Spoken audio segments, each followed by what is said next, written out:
अहिल्याबाई होलकर, वो रानी जिसने पूरे हिंदुस्तान को अपनी ममता से। दोस्तों, आज हम बात करने जा रहे हैं एक ऐसी महिला की जो ना तो किसी राजघराने में पैदा हुई थी, ना ही उसे राजकाज की ट्रेनिंग मिली थी, फिर भी उसने पूरे मालवा राज्य को अपने बुद्धि और पराक्रम से संभाल लिया। नाम है अहिल्याबाई होलकर। शुरुआती जिंदगी। साल था 1725। जगह चौंडीगांव, जिला अहमदनगर, महाराष्ट्र। एक साधारण ब्राह्मण परिवार में जन्मी थी अहिल्या। पिता थे मानकुजी शिंदे, जो गांव के पाटिल थे, यानी प्रधान। अहिल्या बचपन से ही बहुत बुद्धिमान और दयालु थी। उन्हें पढ़ाई लिखाई में भी बहुत दिलचस्पी थी।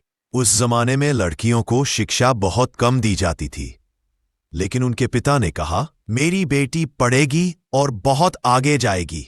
विवाह और जीवन का मोड़।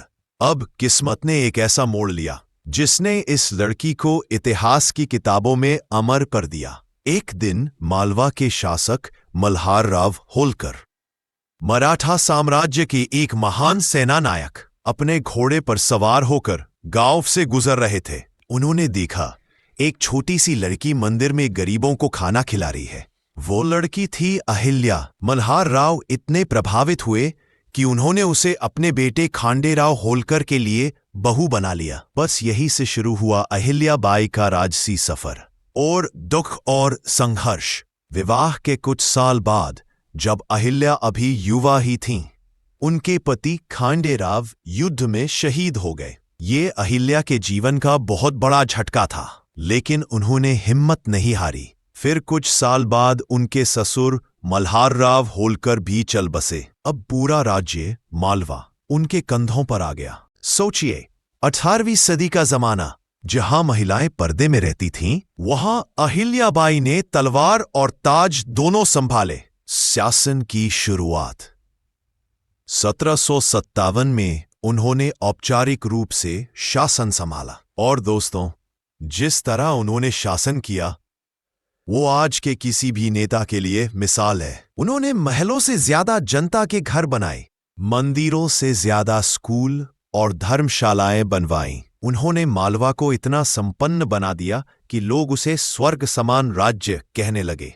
उनके शासन में किसानों से लेकर सैनिक तक सब खुश रहते थे। टैक्स भी न्यायसंगत था और कानून सबके लिए बराबर। निर्माण कार्य और योगदान। अहिल्याबाई ने पूरे भारत में निर्माण करवाया। आप हैरान रह जाएंगे यह जानकर कि काशी, वाराणसी के काशी विश्वनाथ मंदिर, सोमनाथ मंदिर, गया, उज्जैन, द्वारका, इन सब की मरम्मत और पुनर्निर्माण में उनका हाथ था।